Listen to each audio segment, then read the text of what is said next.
Integrated School sa Nueva Ecija.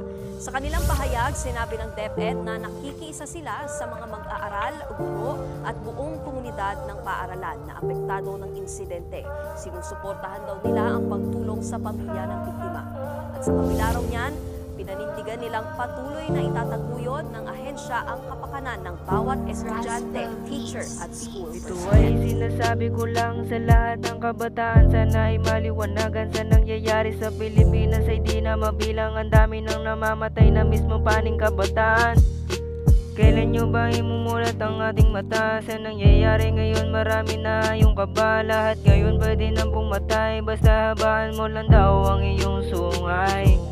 Mali ba sa mali yung maling ginagawa? O tama lang ba na gawin yung mali mong nagawa? Pero mali ba rin yung mali mong nagawa? Pumatay ka pa rin ng inosente sa harap ng iyong ina. Mahal kong Pilipinas, ito iyong anak. Gustong ipagtanggol yung mga taong ganito at sabihin sa kanila, anak mali yan, ito gawin mo sa paraan na di mo ikapamatay. Huwag kang pumatay, huwag kang pumatay. Gumawa ka pa rin ng tama kahit hindi sablay. Yung tayo sa tama-tama ba na pumatay ka na lang bigla tapos sasabihin sa selos mo nagawa. Kabataan, asan na yung pag-asa ng bayan? Kuya Gio, baka pwede naman ako na masalang sa katotohanan na kabataan na mismo ang mataksil sa inang bayan. Ayan, kabataan na ang mismo sumisira sa katotohanan na hindi ako yung batang nakikipagsabayan. Hindi ko kaya sumabay, alam ko yan, pero di dapat pumatay, ngayon alam nyo yan. May batas tayo na isa-isang sinusunod. Ngayon merong babae na nag-aagaw buhay doon. Ngayon yung asan yung mustisya sa paraan na ngayon.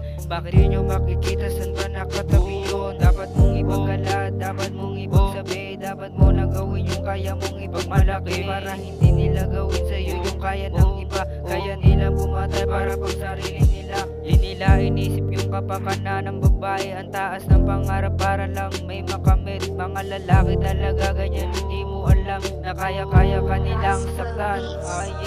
Maraming lalaki ngayon gusto ng pag-ibig, batay babae pinaglalaruan para madali. Maraming babae ngayon na nagloloko. Dapat matutong makontento kung anong meron kayo. Hindi nyo alam yung taong napili nyo, kaya dapat matuto kayong kumilatis ng tao. Hindi lahat ng tao ay pare-pareho. Isang aral na sana yung nangyari na ito. Hindi lahat marunong magpatawad, hindi lahat kayang tanggapin ang lahat. Kaya dapat maging aral na para to sa lahat. Kung ayaw sa inyo, huwag nyo nang ipilit. Wala kayong magagawa kung laging ganito. Gawin nyo lang yung mga aral na tinuro sa inyo. Huwag nyong isisi yung mga pagkakamali nyong nagawa. Dapat itama nyo sa huli yung pagkawala.